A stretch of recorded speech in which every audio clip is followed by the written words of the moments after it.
La parole est à notre collègue Ahmed Laouedj pour le groupe du Rassemblement démocratique et social européen. Vous avez la parole. Monsieur le Président, Monsieur le Ministre, chers collègues, notre pays affronte une crise sanitaire silencieuse mais profonde, celle de la pénurie médicale. Dans un contexte de multiplication des déserts médicaux, nous avons aujourd'hui une solution concrète et immédiate. Les praticiens à diplôme hors Union européenne. Ces médecins présents depuis des années dans nos hôpitaux et nos cabinets sont pleinement engagés. Ils exercent avec compétence, souvent dans des conditions difficiles. Je reprends ici vos propres mots, Monsieur le Ministre, lorsque vous dites que beaucoup de nos services tiennent aujourd'hui grâce aux PADU. Ils sont reconnus par leurs chefs de service et leurs chefs de pôle. À l'occasion des épreuves de vérification des connaissances, sur près de 4000 postes initialement annoncés, seulement 3044 postes ont finalement été ouverts. Ainsi, de nombreux candidats pourtant brillamment admis aux épreuves se retrouvent aujourd'hui écartés. 20% des postes ouverts restent vacants.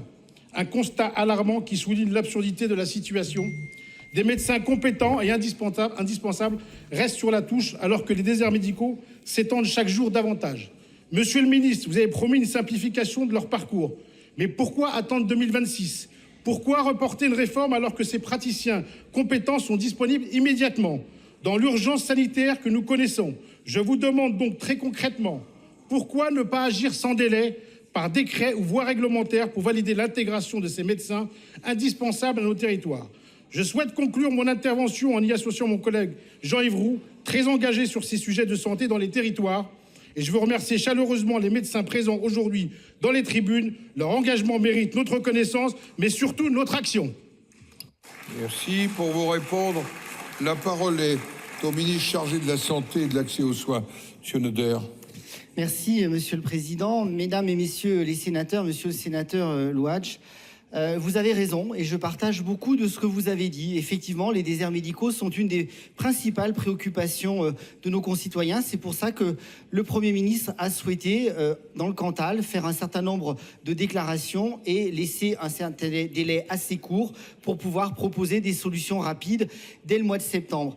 Le seul point de désaccord, Monsieur le sénateur, c'est qu'il n'y a pas une solution, mais il y a des solutions. Ça passera par une formation initiale augmentée, ça passera par le fait de récupérer nos étudiants français qui sont partis et étudier à l'étranger, comme en Roumanie, en Espagne ou en Belgique, et ça permettra d'installer nos docteurs juniors dans de bonnes conditions. Concernant les PADU, effectivement, il ne faut pas avoir l'hypocrisie de ne pas reconnaître leur travail. Ils représentent 30 à 40% de certains de nos effectifs d'hôpitaux.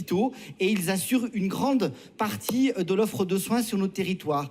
Et donc nous avons agi dès 2025, puisque effectivement nous allons simplifier par voie réglementaire la voie interne, qui va nous permettre effectivement de mesurer leurs connaissances, mais les compétences vont être assumées et mesurées localement par les médecins, chefs de service, chefs de pôle, présidents de CME. Et ça, dans le souci de simplification, ça sera fait dès 2025. Et ensuite, pour passer d'un mode de concours à un mode d'examen pour justement éviter les écueils qui existent encore, nous avons besoin d'un support législatif et je compte naturellement sur le Sénat et la Commission notamment des Affaires sociales et vos futures propositions de loi avec lesquelles nous travaillons particulièrement avec Philippe Moulier pour pouvoir trouver le véhicule législatif qui nous permettra de porter cette simplification attendue par tout le monde, particulièrement par les Français pour se faire soigner. Je vous remercie. Collègue Ahmed Laouedj. Merci, Monsieur le Président. Monsieur le Ministre, vous parlez de simplification de concours, mais le problème est immédiat et concret. Permettez-moi de vous citer l'exemple de ce chirurgien urologue en poste à l'hôpital Cochin. Il a obtenu 18 de moyenne en théorie aux épreuves des EVC. Il est d'ailleurs soutenu par le président de l'Association française d'urologie. Allons-nous sérieusement demander à un médecin de ce niveau, déjà en fonction de repasser son concours? Ce n'est pas de simplification future dont nous avons besoin, c'est un décret immédiat pour valider qui ont réussi à occuper dès maintenant les postes vacants dans les déserts médicaux. La santé des Français ne peut plus attendre. Merci. La parole est